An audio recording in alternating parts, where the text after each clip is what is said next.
শেষ জামানায় সফল হওয়ার কয়েকটা পথ বলে দিচ্ছি। 1 নাম্বার, আপনাকে জ্ঞান অর্জন করতে হবে। কোরআন হাদিসের সাথে সমসাময়িক যত জ্ঞান আছে সব অর্জন করতে হবে, এটা 1 নাম্বার। জ্ঞান নাই, আপনি শেষ জামানায় টিকতে পারবেন না। যাদের কাছে এই জ্ঞান ছিল তারা কিন্তু মহামারীর আগেই প্রস্তুতি নিয়েছিল। আমি অনেক ওস্তাদকে চিনি, বাংলাদেশের আলেম, তারা এই 2020 সালের আগে হজ করে ফেলছে।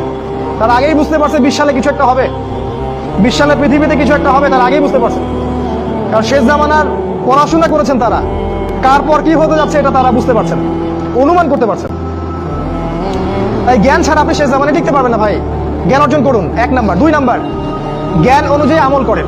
যতটুকু জেনেছেন আমল করেন, কালকের জন্য অপেক্ষা করবেন না। আজকেই নামাজ শুরু করে দেন, দেনা পাওনা থাকলে আজকেই মিটিয়ে দেন।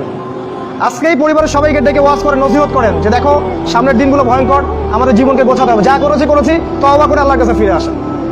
আল্লাহ পাক গফুরুর রহিম, আপনি তওবা করে এইমাত্র চলে আসেন, আল্লাহ মাফ করে দিবেন ইনশাআল্লাহ। আপনাকে আল্লাহ পাক